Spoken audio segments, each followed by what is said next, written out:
Welcome to the A to Z English podcast. My name is Jack, and I'm here with my co-host Xochitl. And today we are in the Culture Corner. And Xochitl, we've got a really weird question today from students, but I mean, it makes sense. Like, if you watch the news in America, I kind of understand why they would be interested in this topic. And so I think you and I can do our best. We're not law enforcement experts or anything like that. We're just going based on our understanding of our own culture. But the question is it true that in the United States, if an intruder comes into your home, you are allowed to kill the person and you won't have to face any charges. So you won't go to jail for killing that person. I think in general it's true, but I do want to say a caveat that it really depends state by state. Hmm. Some states have stronger stand your ground laws and gun laws and stuff, like ones that put you in the right more so, but other ones are a little more strict because the US doesn't have a central government. Like it's not like the federal government dictates things for every state across the board. Hmm. States kind of make their own legislation, and a lot of the federal laws are just like guidelines. Right. It's a federation of states, which means that each state can experiment with laws that are a little bit different than other states. But there's still federal law, which is the the law for everybody. So it's kind of weird. Right, We have that's some laws apply to every state, and some laws are just in one state or another state. right, right. And so there are certain things that are like federal crimes. Obviously, it doesn't matter what state you're in, but there are Yeah. other ones that it does vary by state, and gun laws and stand your ground laws and things like that, and self-defense laws do vary by state. So Yeah. that makes it a little complicated, but on the whole, I would say that you're probably more likely to get away with claiming self-defense by shooting an intruder that entered your home than you would be in many other countries. Yeah.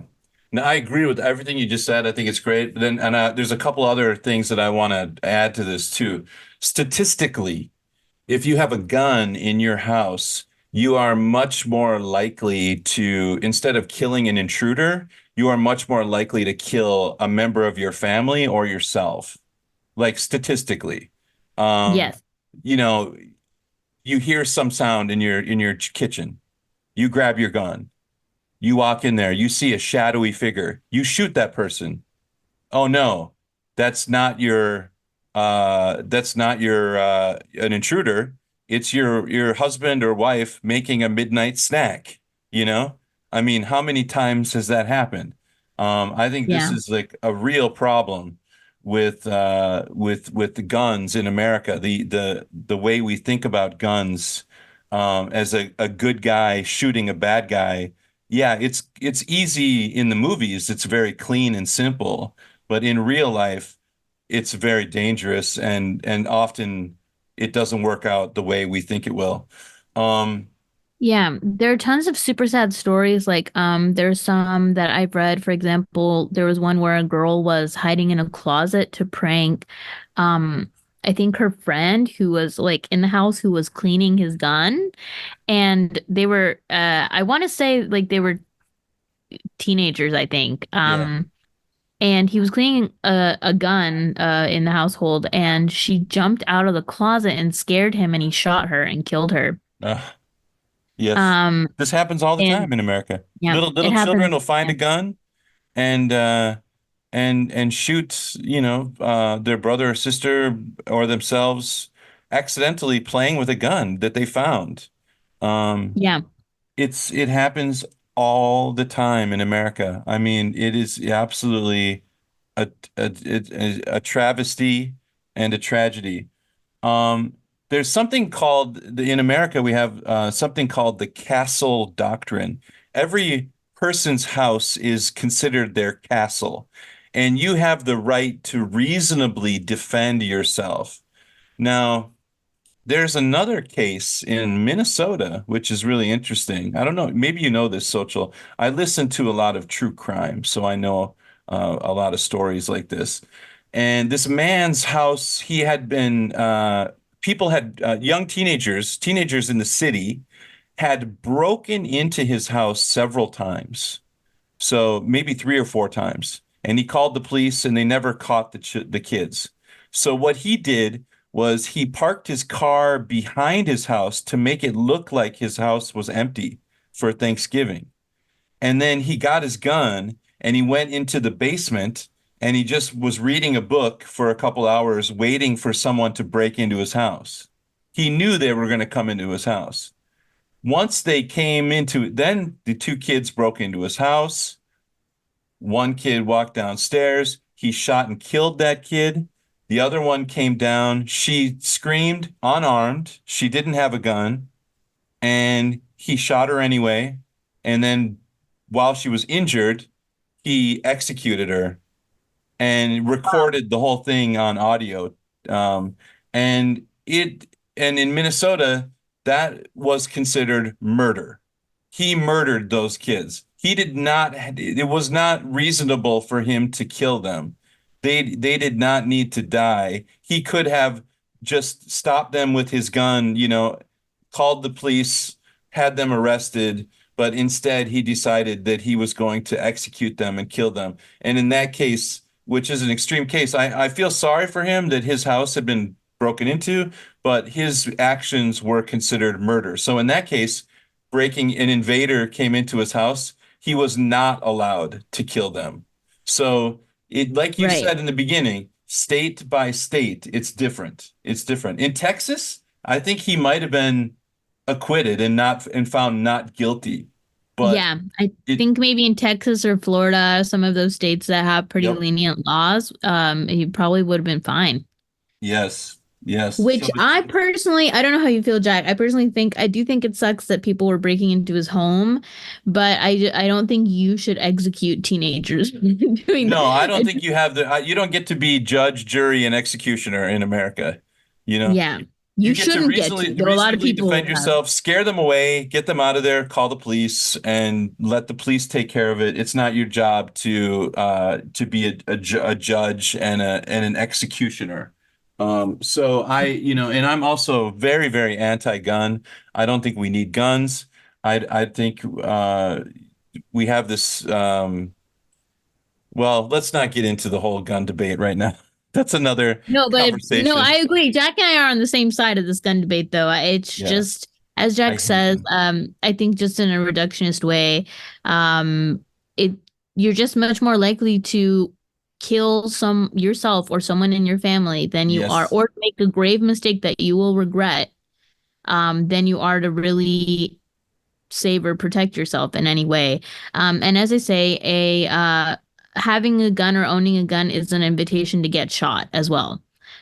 So you could Absolutely. And be also, like a you risk. said, you're much more likely to die by your own gun than you are by the gun of some intruder. So, I mean, I Yeah, know it happens. People break into your house and stuff, but this idea that we're going to be, get in gunfights like the Wild West, like cowboys, back in the right, 1800s is it's ridiculous.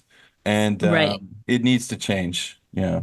I do want to make the last point on this for sure because some of our students, I imagine, may come to America someday or may come as exchange students or as international students. If you do so, you have to be extremely careful because there have been cases. There was a case in Florida, for example, of a Japanese student who walked up to the wrong house for a Halloween party. Right. Um, and just they told him like, oh, just walk in when you get here. And I think he like opened the door or something and was shot and killed.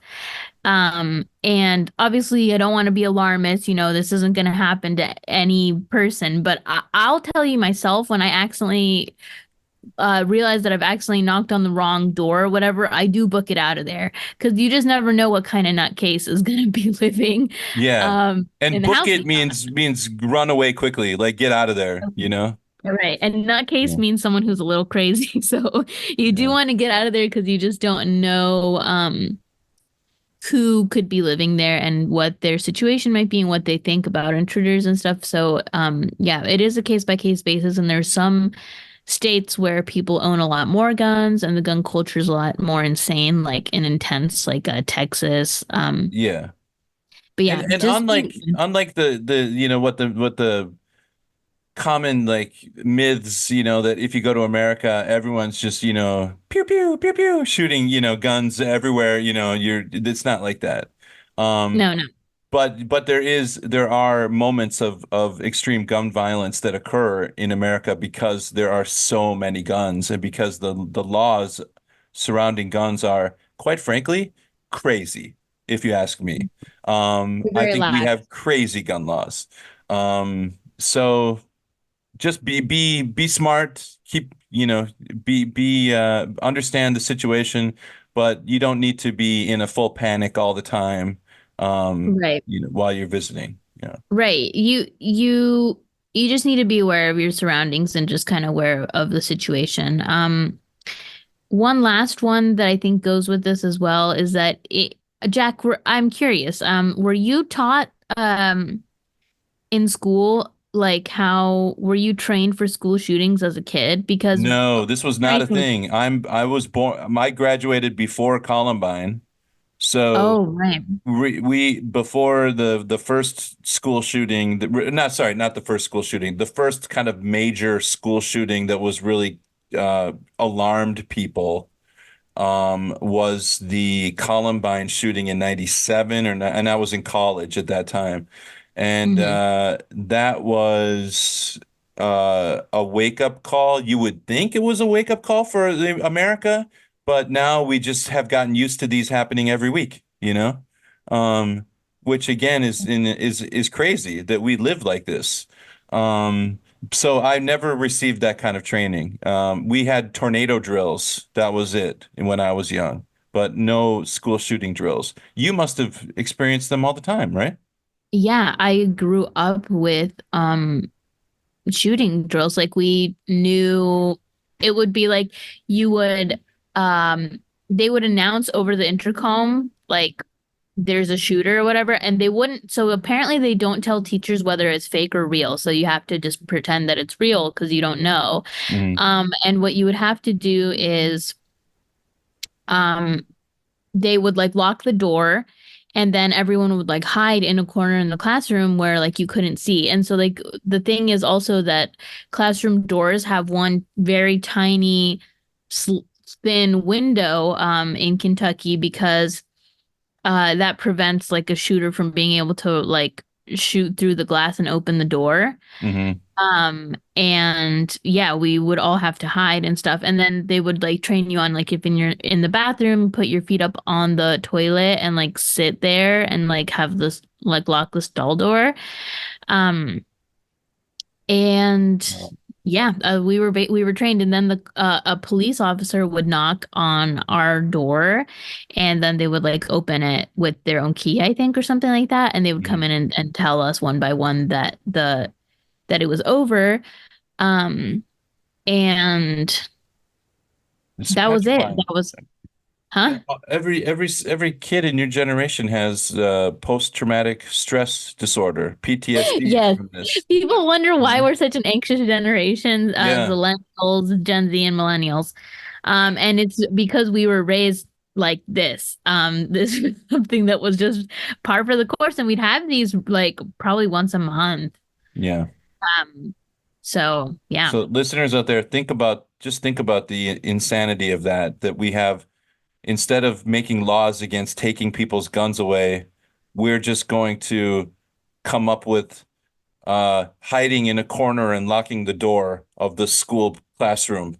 I mean, and now they're thinking about giving teachers guns so that they can fight back again. I mean, it's insane. It's Which insane. you know is just going to end up with the teacher being way more likely to accidentally shoot a student or students shooting Sure. each other. Because also like I can only imagine that some students could just take the firearm off a teacher. It just There's would so be many in just dumb policy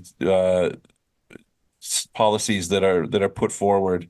It's like, around this just issue. take the guns away. In South Yeah, Korea, the gun policy is so strict that even officers have to check out their own guns. Even if you have a gun license, you have to check out your own gun and only have a certain number of bullets. And the first bullet chamber in South Korea on the guns for police officers is empty. It's a blank chamber. yeah. So they can't accidentally shoot you. Yeah. Yeah, All exactly. right. Welcome to America, my friends. Yeah. All right, listeners. Well, don't be too scared by our alarmist conversation, but let us know what you think in the comments below and tell us, what are the gun laws like in your country? I'm really curious to know how the gun laws are and how they operate in your country. If you have had anything like school shooter drills or anything at school, or any kind of other drills for natural or man-made disasters. Let us know in the comments down below at a to z english podcast.com. Shoot us an email at a to z english podcast at gmail.com, or join the WeChat or WhatsApp groups to join the conversation. And we'll see you guys next time. Bye bye. Bye bye.